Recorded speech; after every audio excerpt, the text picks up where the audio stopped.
မိုးရသည်ဘာပေါ်လေးဆိုတော့မြစ်ပေါ်တာပေါ့ဗျာအခုချိန်လောက်ဆိုတောထဲမှာမြစ်တွေတော်တော်ပေါ်နေလောက်ပြီဒီနေ့တော့မြစ်တော်ရှိုးမှာဖြစ်ပါတယ်ကျွန်တော်လည်းအတူမြစ်တော်ရှိုးရမယ်လိုက်ခဲ့ပေးကြပါဦး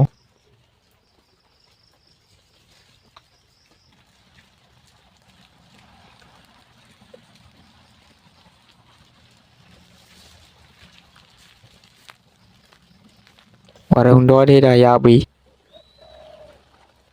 ဒီမြင့်သေးသေးလေးတွေကပို့ပြီးစားကောင်းပါတယ်ပို့ပြီးတော့လေးရတာရှိပါတယ်ပို့ပြီးတော့လေးရှိုးပါတယ်ရောင်းရင်လေးပို့ပြီးတော့ဈေးရပါတယ်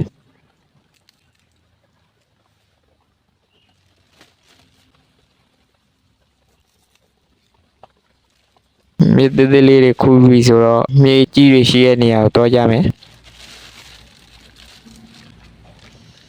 ရောက်ပါပြီမြစ်အကြီးတွေတော်တော်ပေါ်နေပါပြီလူသက်အရာပါမရှိတော့ပို့ပြီးတော့ပေါ်တာပေါ့မြစ်တစ်ချောင်းတစ်ချောင်းဆိုရင်တော်တော်ကြီးအားစိုက်ပြီးတော့ရှိုးရတယ်စားတော့ကတော့ဓာတ်နဲ့လှိမလို့ပါပဲဒါမဲ့မြစ်ကကြီးရောဓာတ်နဲ့မနိုင်လို့လက်နဲ့ပဲရှိုးလိုက်ရတယ်လက်နဲ့ရှိုးတာပို့ပြီးတော့လူနေသေးတယ်မြစ်သာရှိုးနေရတာနောက်လေးကြီးနေရတယ်နောက်ကတောင်ကြားချောင်းဆိုတော့နောက်ပြန်လန်ပြီးတော့ရေစီးနဲ့မျောပါမှလေးကြားရသေးတယ်ဒီတနေရာလေးပတ်ချိုးတာတော့တော်တော်ရနေပြီ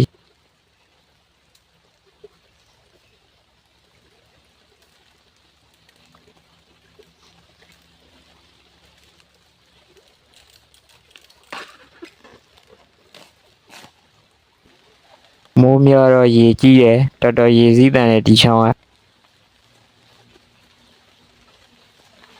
ဆေးကနေအစင်သိမ်းဝင်စားလို့ရပါတယ်ဒါမဲ့ဒီလိုကိုယ့်ဟာကိုယ်တိုင်သွားပြီးကိုယ်တိုင်ရှာပြီးကိုယ်တိုင်ရှိုးတာကိုပဲပို့ပြီးသဘောကျပါတယ်ကိုယ်စိုက်ကြိုက်ပေါ့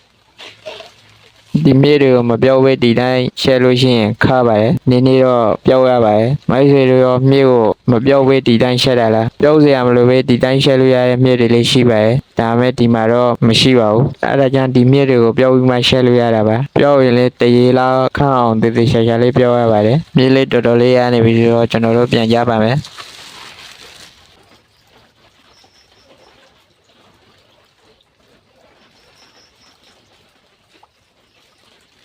ကိုစားဖို့ယူပြီးပိုတဲ့မြေတွေကိုအိမ်နီးနားချင်းတွေပေးလို့ရတာပေါ့ဒီနေ့တော့ဒီလောက်ပါပဲကျွန်တော်ဗီဒီယိုကြည့်ရှုပေးကြတဲ့အတွက်တရားရှင်တွေကိုကျေးဇူးအထူးတင်ပါတယ်နောက်ဗီဒီယိုမှာပြန်တွေ့ကြပါမယ်